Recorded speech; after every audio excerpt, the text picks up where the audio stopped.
여러분 안녕하세요. 주님의 이름으로 문안드립니다. 금일은 히브리서 11장 마지막 부분을 함께 묵상하는 시간입니다. 히브리서 11장을 보면 믿음으로 살아간 사람들의 목록을 나열하고 있습니다. 사실 지면상 그 많은 믿음의 선배들을 다 일일이 나열하는 데는 한계가 있었습니다. 32절 저자는 이렇게 전합니다. 내가 무슨 말을 더하리요? 기드온, 바락, 삼손, 입다와 다윗과 사무엘과 및 선지자들의 일을 말하려면 내게 시간이 부족하리로다. 히브리서 저자가 믿음으로 살아간 사람들을 한 사람 한 사람 다 기록할 수는 없었습니다. 그러나 저자는 믿음의 사람들이 보여준 삶을 두 가지 범주로 구분하고 있습니다. 첫 번째는 믿음으로 세상을 이긴 사람들입니다. 또 두 번째는 믿음 때문에 고난과 핍박을 당한 사람들입니다. 우리는 각 범주에 해당되는 사람들을 금일 말씀을 통해 함께 살펴보고자 합니다. 32절에서 35절을 보면 첫째로 믿음으로 세상을 이긴 사람들에 대한 이야기가 나옵니다. 바락은 가나안 왕 야빈을, 기드온은 300용사로 미디안을, 입다는 암몬을, 그리고 삼손은 블레셋을, 다윗은 이방 나라들을 믿음으로 물리쳤습니다. 또한 사무엘은 완전한 의로움으로 이스라엘을 다스렸고 다윗 또한 이스라엘을 다스릴 때 공과 의로 모든 백성에게 행했습니다. 다니엘은 사자의 입을 막았으며 다니엘의 세 친구들은 불의 위협을 이겨냈습니다. 그 외에도 칼날을 피하고 연약한 가운데서 믿음으로 강하게 되어 이방의 군대를 물리친 예를 들고 있습니다. 33절에서 34절 말씀을 보면요, 이 사람들이 세상을 어떻게 이겼는지 구체적으로 보여줍니다. 저희가 믿음으로 나라를 이기기도 하며 라고 33절 말씀이 전하고 있어요. 이것은 모세와 여호수아처럼 다른 나라와 싸워 이긴 역사적 사건을 의미합니다. 또한 33절을 보면 우리가 잘 아는 사건이 하나 등장하죠. 사자들의 입을 막기도 하며 라고 전하고 있습니다. 히브리서 기자가 누구를 염두에 두고 있는 걸까요? 바로 다니엘입니다. 하나님에 대한 신앙을 지키려다가 모함에 빠져 사자굴에 들어가게 된 다니엘. 그러나 하나님께서는 사자들의 입을 막으셨습니다. 이어서 34절을 보면 불의 세력을 멸하기도 하며 라는 표현이 등장합니다. 이것을 이해하기 쉽게 다시 해석하면 불 가운데서 구원을 받았고 라고 해석할 수 있겠습니다. 불 가운데서 구원을 받은 사람들 누가 있을까요? 바로 다니엘의 세 친구들 사드락과 메삭과 아벳느고입니다. 34절을 보면 연약한 가운데서 강하게 되기도 하며 라는 표현이 있습니다.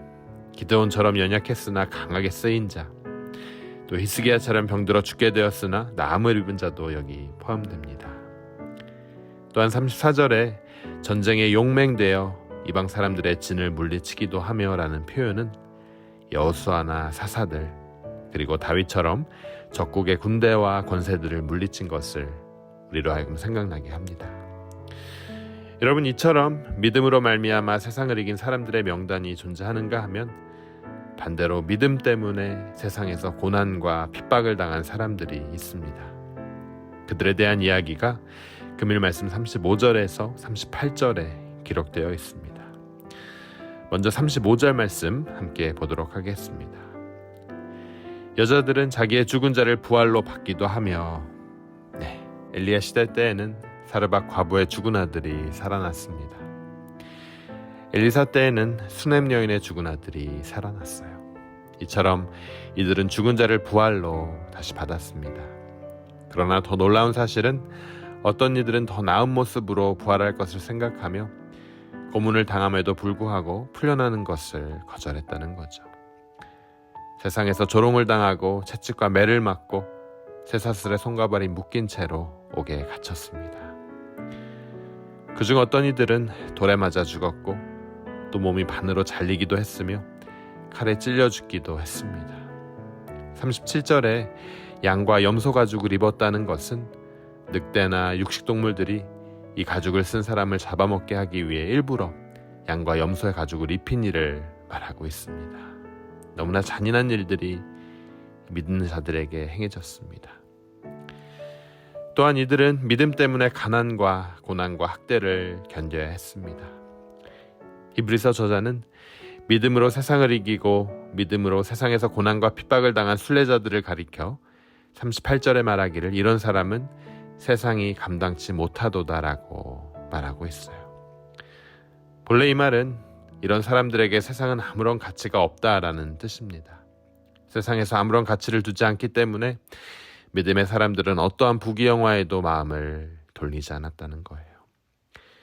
믿음의 사람들에게는 오직 하나님만이, 예수 그리스도만이 유일한 소망입니다.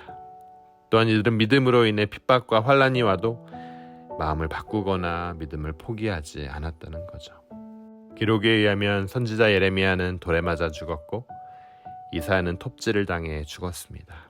그럼에도 불구하고 이 사람들이 끝까지 믿음으로 살 수 있었던 이유는 하나님께서 주신 약속을 믿었기 때문이에요. 여러분, 계속해서 39절 말씀 보도록 하겠습니다. 이 사람들이 다 믿음으로 말미암아 증거를 받았으나 약속을 받지 못하였으니. 39절을 여러분 잘못 읽으면 마치 이들 모두가 하나님께서 주신 약속을 받지 못했다는 이상한 결론이 나옵니다. 그러나 여기서 말하는 약속은 예수 그리스도께서 이 땅에 다시 오셔서 성취할 영원한 나라에 대한 약속입니다. 즉, 구약시대 사람들은 약속의 성취는 보지 못했으나 하나님의 약속이 반드시 이루어질 것을 믿고 살았다는 거예요. 여러분, 어제 말씀처럼 우리가 살펴본 모세도 애굽의 부귀영화에 관심을 갖지 않고 하나님을 위한 모든 것에 올인했습니다.